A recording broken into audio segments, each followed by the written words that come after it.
Everyone in the royal hall knew one rule: do not touch the princess. She was small, delicate, and quiet, but not weak. No one dared go near her, not even her own people. She sat alone on a floating throne, made of crystal and light, drifting. Slowly above the ground, guards stood in every corner of the chamber, wearing heavy armor and cold faces. The princess had not spoken a word in over 3 years, not since the fire, not since her twin sister died. They called her the Untouchable Princess, not because she was dangerous, but because her soul rejected every bond. In their world, bonding was sacred, a deep connection of thoughts and feelings. It was the way their people chose rulers, leaders, even lovers, but the princess refused all of it, one by one. Noble sons came to bond with her end, one by one. They left in pain, some fainted, others screamed. A few never woke up. So now? She lived behind silence and distance, her heart locked tighter than the palace gates. Then came the human. He arrived not in golden robes or shining armor, but in torn clothes and a tired face. His ship had crashed weeks ago near the outer forest. The guards found him helping a lost child from a fire. He had no weapons, no translator, and no idea what was going on. But when they brought him into the palace, something strange happened the moment he stepped inside. The crystal throne shimmered. The princess opened her eyes. That alone caused a whisper to ripple through the room because she never looked at anyone. Now her violet eyes were locked on the human. He didn't bow, he didn't flinch, he just looked at her calmly, like she was just a girl, not a goddess or a cursed royal. The guards raised their weapons, thinking he was about to do something foolish. But he didn't move. He just stood there, breathing slow, eyes kind. The queen spoke from behind the veil. "Who is this one?" The royal seer replied, "He's just a human, Your Grace, a lost one." "Then why does the throne react?" she asked. No one had an answer. The princess kept her eyes on him, as if she could see through his chest, through his memories, his pain, his truth. She did not speak. But she did something even more shocking. She lowered the throne. It gently came down to the floor, something it hadn't done in years. Now she was at eye level with him, only a few steps away. The human still said nothing, just watched her with gentle curiosity, like he didn't want to fix her, or worship her, or use her. Like he just wanted to know her. The royal court gasped, unsure if this was a trap or a miracle. The queen stood, her voice firm. "Step back, human. This is forbidden." But the princess, still silent, raised her hand. Everyone froze. The last time she raised her hand, a suitor collapsed from the pain of rejection. But this time, the human didn't run. He took one step forward, slow and careful. The guards were ready to shoot, but the queen whispered, "Wait." No words were spoken. Yet something deeper was happening. Between the human and the princess, a quiet thread of energy shimmered. Not glowing like fire, not dangerous like before, just warm, soft, alive. The human gently lowered himself to one knee, not out of fear, but out of respect. And then he did something no one expected. He took a small folded cloth from his pocket and placed it gently on the floor before her. It was old, torn, and burnt at the edge. A child's drawing, maybe? The princess slowly leaned forward to look. Her eyes widened, just a little. Because it was a drawing of two small girls holding hands under a moon. One looked like her. The other looked like her sister. Everyone in the hall went quiet. Even the air felt heavy, like the palace itself was waiting. The princess reached forward, her fingers trembling, and touched the edge of the cloth. A tear rolled down her cheeks, small but real. She had not cried in years. The human looked at her and spoke his first words. Softly, "I lost my sister too." That was all he said. No more was needed. The room remained still. No one could speak, not even the queen. Because in that moment, they all understood the untouchable princess had let someone in. Not because of power or law or bloodline, but because of shared pain. And the human, without force or magic, had touched her soul. Nolan sat quietly in the stone garden behind the palace. He didn't understand much of this world's language, but he understood one thing. Clearly, he was being watched. Guards followed him wherever he went, their faces cold, hands always near weapons. He wasn't a prisoner, not exactly, but he also wasn't free. No one spoke to him except for short orders or warnings, and yet, the princess had looked at him. That moment still played in his mind like a soft song that wouldn't stop. She had touched the cloth he gave her, and her tear had fallen. He didn't know what it meant in their culture, but to him, it meant. She was real, not a goddess, not a ghost, just a hurting girl. That night, the queen summoned him again. He was brought to the great chamber, this time alone. No translator, no guards at his side. Only torches lit the path. The throne floated once again, and the princess sat with her hands in her lap, silent. The queen's voice echoed through the marble walls. "You are not of our world, human." Nolan nodded slowly, unsure if he should. "Speak. You should have been removed," she continued. "But my daughter asked otherwise." That shocked him. The princess spoke. About him? "She has refused every bond," the queen said. "But you moved her." Nolan looked up at the throne, at the girl with silver hair and quiet eyes. "I didn't try to," he answered carefully. "I only shared something." "True." The seer beside the queen stepped forward, eyes glowing faint blue. "Then share more." "Outsider," he said, "let us see who you are." A light shone down from above, and Nolan stood in the center. Suddenly, images flickered around him, holograms from his mind, his crashed ship, his burned hands. The little girl he pulled from fire, then his sister, running through a grassy field on Earth, laughing, then gone. A hospital bed, cold hands, a goodbye too short. The court gasped quietly. "Not used to such open pain," the seer whispered. "His soul is full of scars." The princess looked down at him, her lips pressed together. Then she stood, slowly, and descended the throne once again. The guards tensed, but didn't move. She walked to Nolan, her small feet silent on the marble floor. She stopped just a step away, looking up at him. Everyone expected him to kneel, to bow, to lower his head. But he didn't. He looked at her with soft eyes and simply said, "I'm sorry you lost." The princess blinked, her breathing shallow. Then she spoke, her voice gentle and soft like falling snow. I remember her laughter. It was the first time the court had heard her voice in years. A ripple of disbelief ran through the room. The queen stood, shocked. The seer dropped his staff, stunned. And Nolan? He just gave a small, understanding smile. "Me too," he said. "I remember my sister's laugh too." For a moment, the palace didn't feel like a royal court. It felt like a quiet room where two broken hearts found each other. The princess raised her hand, slowly. Everyone held their breath. But she didn't touch him. Instead, she turned to the queen and said, "Let him stay." The queen hesitated, torn between tradition and something new. The elders began to protest, their voices rising. "A human cannot stay."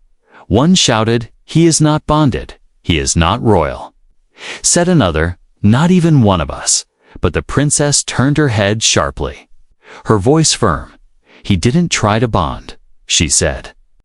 He listened, and in that moment, something shifted, not in the laws, not in the bloodlines, but in the hearts of those watching. The queen looked at Nolan with careful eyes. "You cannot be one of us, but perhaps you can be near," she said slowly. "Under one condition." Nolan nodded, waiting. "You will face the trial of soul," she declared. "If your spirit is pure, you may stay." He didn't understand the full meaning, but he saw the princess's face suddenly pale, lips tight. It was clear this test was dangerous. Still, he nodded. "If that's what it takes," he said. "I'm not afraid." The princess stepped back, her eyes wide. "People have died during that trial," she whispered. Nolan looked at her with calm eyes. "So have I," he said. "Just not all at once," and with that, he turned and followed the guards down the long hall. The princess remained still, her small fingers clenched tightly. Because something in her chest, something old and frozen, had started to stir again. Fear. Yes, but also something else. Something she once thought she'd never feel again. Hope. The palace looked perfect from the outside. Tall towers, silver walls, glowing blue windows, but deep inside, behind the marble halls and golden statues, there were shadows no one dared speak of. Nolan felt it. Even before the trial of soul began, something felt wrong. Like the ground beneath him carried whispers too old to be understood. Guards led him through a narrow hallway that curved under the throne room. He noticed how quiet it was down there, too quiet. No footsteps echoed, no wind moved, only silence followed them. He glanced to his side and saw markings on the walls, old scratched symbols. They weren't like the neat language of the palace. These were wild, rushed, almost like a child had made them. One of the guards noticed him staring. "Keep your eyes forward," he snapped, but Nolan didn't. Something about those marks looked familiar. Shapes of two figures, one larger, one smaller, always drawn, holding hands. He remembered the drawing he gave the princess. It looked just like this, but how? Later that night, long after the guards locked him in his room, Nolan couldn't sleep. He sat by the wall, staring at the moonlight seeping through the tall window. He thought about the princess, how she looked when she spoke. That voice, so soft, so fragile, had stayed in his mind. She wasn't cold, not really. She was lonely. Alone in a golden cage, surrounded by rules and ghosts. And now? He was one of the few who had seen her pain. He had to understand more, something deeper, hidden. He waited for hours until the guards changed shifts. Then he quietly slid open the old side panel near the back of his room. Behind it, a narrow tunnel lay hidden, dusty, and forgotten. He crawled through, careful not to make noise. After a few minutes, he found a loose stone wall. He pushed gently, and it opened with a low creak. On the other side was a room, untouched. For years, the air smelled like ashes and old flowers. Tiny stars glowed on the ceiling, childish drawings. There were broken toys, worn slippers, and a single bed too small for anyone grown. This was a child's room, but not just any child's. He knew it immediately. This had been the princess's sister's room. Her twin. At the center of the room stood a small metal box, sealed tightly. Nolan opened it slowly, his hands shaking. Inside were drawings, hundreds of them. 2 girls dancing, 2 girls swimming, 2 girls under the stars. But one picture made him stop breathing. It showed one girl alone, crying by a fire. The other girl was missing. Her figure just drawn as ashes in the wind. On the corner of the paper, in small letters, were the words, "She didn't wake up." Nolan sat there, stunned. He finally understood. The princess had seen her sister burn. She'd been there. She'd watched it all, and no one had saved them. That's why she didn't bond with anyone, because the last bond she had ended in death. Her pain wasn't just deep, it was buried under fear. Fear that if she let someone close again, she'd lose them too. Suddenly, a soft voice spoke behind him. "You weren't supposed to come here." He turned around fast. It was her. The princess stood at the door, her eyes filled with something between fear and wonder. I'm sorry," Nolan whispered. "I just wanted to know." She stepped inside, her eyes scanning the room slowly. This was her world, she said, voice breaking. I haven't been here since that day. Nolan stood still, letting her speak. I held her hand. She said she was cold. He lowered his head, not wanting to interrupt. I told her I'd go get help. The princess whispered, but when I came back, it was too late. Her legs shook, and she sank to her knees, tears falling silently. I never forgave myself, she said. So I closed everything, even my heart. Nolan knelt beside her, not touching, just near. She wouldn't blame. You, he said gently. You were just a girl. She looked at him, eyes red. But now I'm not, she said, and I still don't know how to feel. He reached into his pocket and pulled out the same cloth drawing he had given her before. This is what I remember, he said. 2 sisters together. She's still with you. The princess reached out and touched the drawing again, but this time her hand didn't shake. Silence filled the room, but it wasn't heavy like before. It was peaceful, like 2 souls resting for the first time. Then she stood slowly and said, You must pass the trial tomorrow. He nodded. If I fail? He asked. She turned and for the first time smiled softly. You won't, she said. Because I'll be watching. The trial of soul began before sunrise. The skies above the palace turned a strange shade of silver. Soft bells rang through the city, warning the people. A human would be tested, something that had never happened before. Guards formed a wide circle in the arena of spirit, where no shadows lived. Above them, royal families, nobles, and elders gathered in high towers to watch. And at the center stood Nolan, alone, barefoot, silent. The ground beneath him was made of ancient glass. Smooth and cold, the air around him pulsed gently, like it was alive. The seer stepped forward, holding a glowing orb between his hands. This trial shows the truth of the soul. He declared, if he is pure, the light will welcome him. If he is false, the light will burn him. The princess stood on a balcony high above, hidden behind a silk curtain. Her fingers gripped the railing tightly. Her heart pounding. No one knew she had gone to her sister's room the night before. No one knew she had cried there, not even her mother. But now her heart felt different. It wasn't locked anymore. It was open and terrified. The seer released the orb into the air. It floated slowly down to Nolan, glowing brighter with every second. He didn't move, didn't flinch. He just stood there, letting the light come to him. And when it touched his chest, nothing happened. No fire, no pain, no scream, only light. It spread over his body like a warm fog. Then, suddenly, it pulsed, and images appeared in the air around him. Memories, his sister's laughter, his family's farm back on Earth, his spaceship crash, the fire where he saved the alien child, and then the tiny princess, crying silently over a cloth drawing. The crowd watched in silence. Even the elders couldn't speak. They saw everything. They saw his heart, and they saw no lies.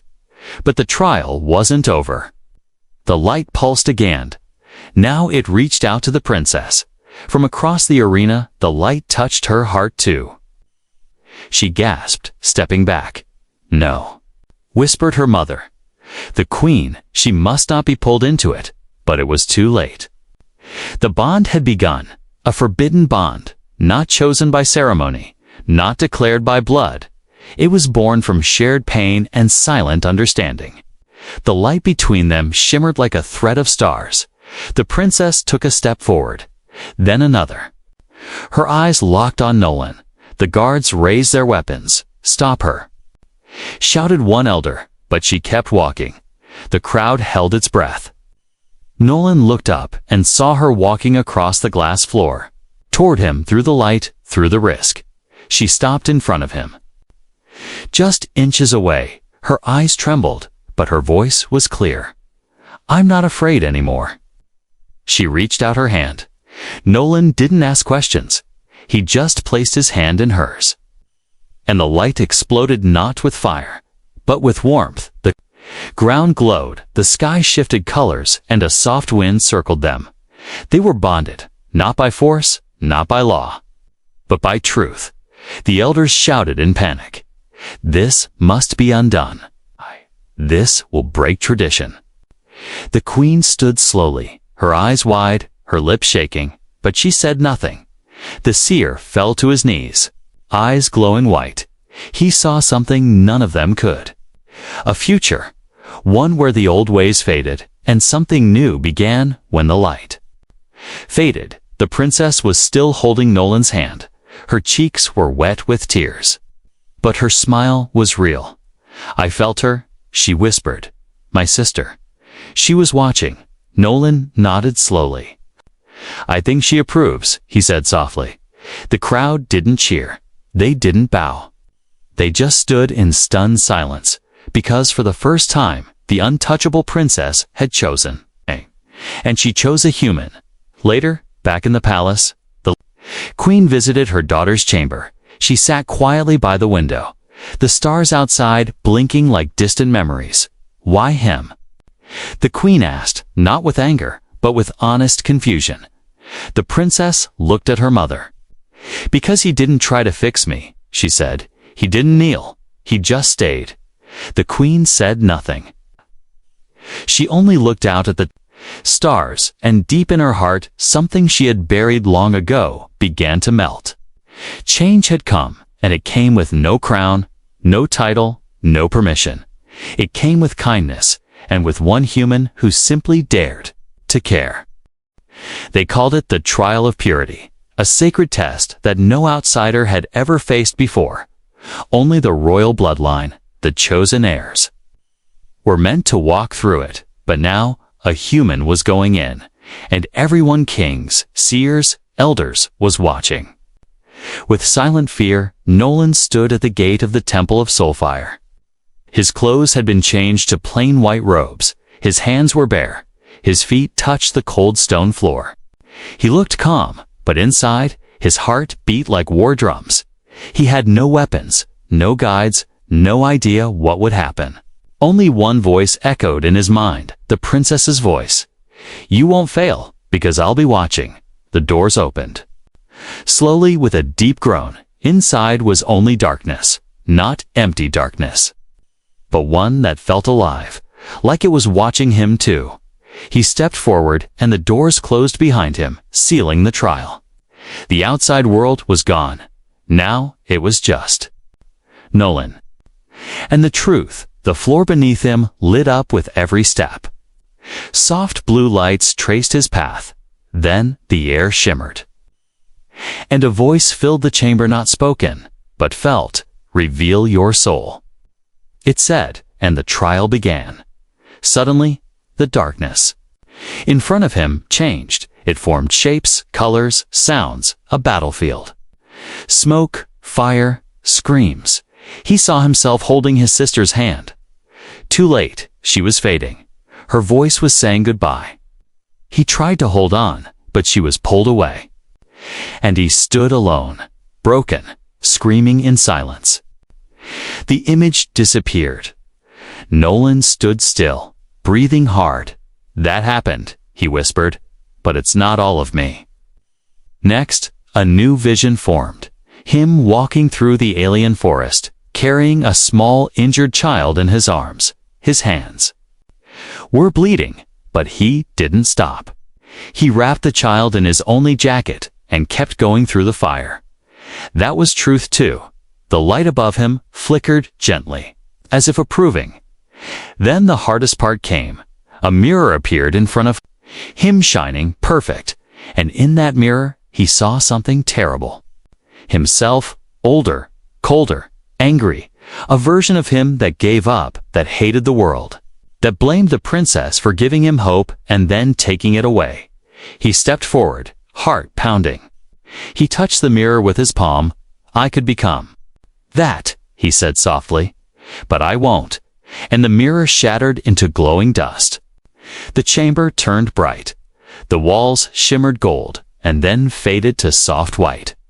The voice returned. "You carry pain," it said, "but you carry light too. Outside, the people watched in silence. The orb above the temple glowed brighter. The elders whispered nervously. "He's still alive," one muttered. "He's moving through the levels," said another. Up on the royal balcony, the princess stood frozen. Her hands were clenched tightly, her eyes never blinking. Every time the temple changed color, her heart jumped. When it turned white, she gasped. It meant Nolan had passed the third level, only 2 remained, inside the chamber. Nolan now walked into a quiet garden. It wasn't real, he knew that. But it looked like home, his family's old farm, the tree where he and his sister used to sit. He walked to the tree and found a small book. Inside were words not written by him, but by the princess. Words from her childhood. "Please let me. Keep her. Please don't take her away. I'll be good, I promise." He closed the book, heart aching. "I'm not here to replace her," he whispered. "I'm just here to stay." The garden faded, and the final gate appeared, made of black stone and fire. Above it, one word. Truth. He stepped through, and everything went white, then silence. Long, still, endless silence, until the voice returned one last time. "You are not of her blood, but your soul matches hers. You are pure." The temple opened again. The doors swinging wide, and Nolan stepped out, covered in light. The crowd gasped. Even the queen stood slowly, unsure what to say. The elders bowed their heads, and the princess. She ran through the palace, down the steps, past the guards. Her robe flying like wings behind her. She reached Nolan and stopped right in front of him. Their eyes met, no words needed. Then she reached out, hand held his hand. The crowd began to whisper. Then, slowly, one by one, they began to kneel, not to Nolan, not to the princess, but to something new. Something sacred, something real. The first true bond in 1,000 years, and it had been born from pain, not power, from choice, not command, and so, the trial of purity ended, but a new story had just begun. The palace felt different now. The walls that once whispered warnings now stood silent, listening for the first time in generations. Someone had passed the trial of purity, and that someone was not royal, not alien, but human. Nolan didn't wear medals or crowns. He didn't walk with soldiers or stand on thrones. But when he passed through the halls, heads turned. Some stared in fear, others in wonder. Whispers followed him like a soft wind. Is he bonded to her now? Will he take power? Is he dangerous? The queen said nothing in public, but behind closed doors. She met with elders. "He is not of us," she said coldly. "He may have passed the trial, but he must still obey our law," one elder replied. "And if the princess commands otherwise." The queen's silence said everything. Meanwhile, the princess changed too. She no longer drifted above others on her crystal throne. She walked the palace gardens with Nolan. Sometimes barefoot, sometimes laughing. The servants who once feared to look at her now smiled. They said she looked brighter, like someone who had found something she lost long ago. But not everyone was happy. Many nobles believed the human bond was a threat. Too fast, they said. Too different. He'll lead her away from tradition. He'll make her weak. So the chainkeepers were summoned, old guards of ancient law. They wore red armor and carried soul spears. Their duty was to protect the bloodline from corruption, even if it meant killing the bonded. Nolan didn't know they were coming. He was walking with the princess near the quiet pond, telling her about Earth's oceans, about whales and thunderstorms. She listened with wide eyes. "You speak of water like it's magic," she whispered. "To me, it is," he smiled. That's when the sky cracked. A loud horn blasted through the palace, and a dozen chainkeepers dropped from the air in glowing armor. The princess stood in front of Nolan instantly. "Stay behind me," she said, but he stepped beside her. Instead, the lead keeper pointed a spear at Nolan. "By ancient rule, The bond is denied. The human must be removed. The princess raised her voice, sharp and royal. No law denies what the trial has approved. The keeper didn't blink. The trial proves purity, he said, but not worth. He moved forward. And so did Nolan, but the princess raised her arm. A wave of light burst from her hand, pure, strong, and bright. The keepers stumbled. Back, surprised. You will not touch him, she said. For the first time, I chose. And I will not let you take that from me. But the keepers didn't stop. They charged, spears ready. That's when Nolan did something no one expected. He grabbed one of the spears midair. It burned his hand, but he didn't let go. He spun and knocked the keeper to the ground. Another came behind him, but the princess pushed her palm forward and blasted him away with light. They fought back to back, not as royal and outsider, but as something stronger bonded souls who trusted each other. Together, they broke every K.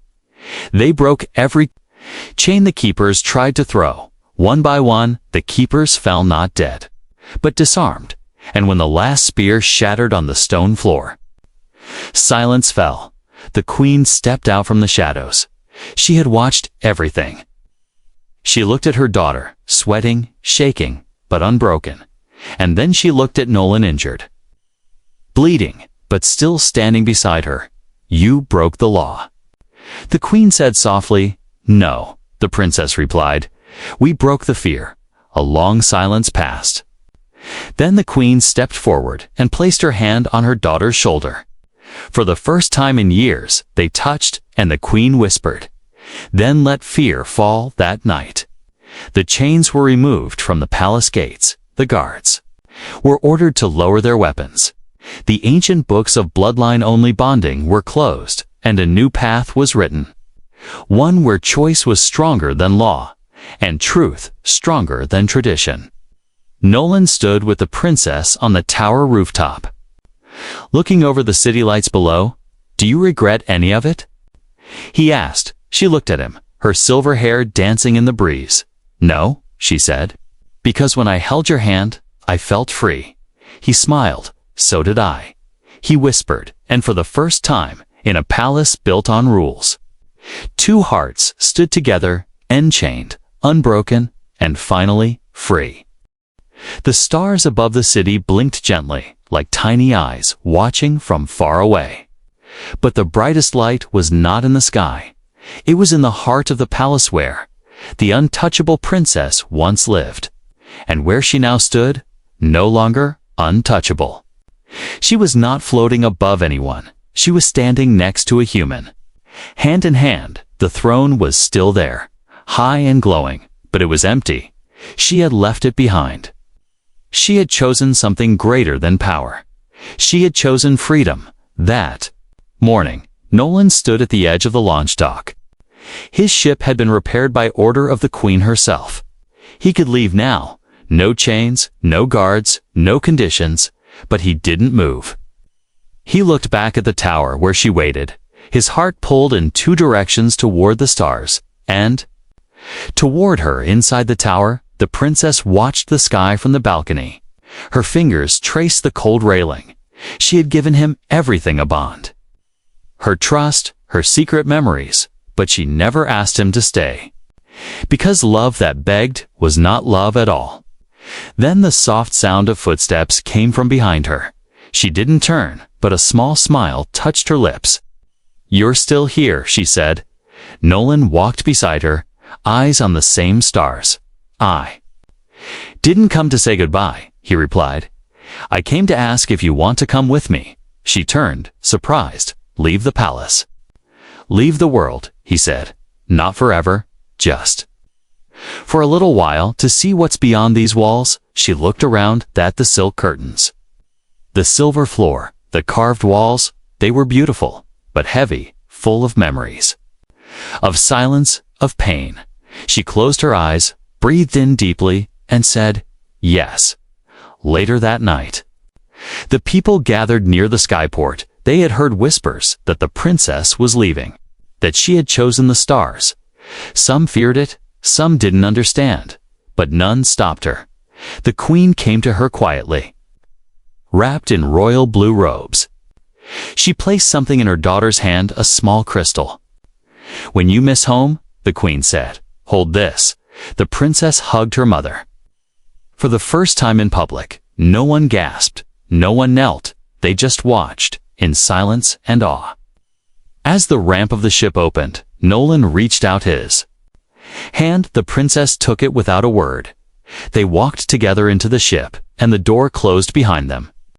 The engines roared to life, soft at first. Then louder, the ship lifted slowly, glowing underneath, and then, with a single push, it soared into the night sky. Through clouds, through silence, into space. Hours later, the stars outside the window stretched like rivers of light. The princess sat near the glass, her eyes wide. "I've never seen them like this," she whispered. Nolan sat beside her, a warm drink in hand. "They were always here," he said. "You just needed to get closer." She smiled and leaned her head on his shoulder. "I was afraid to bond," she whispered.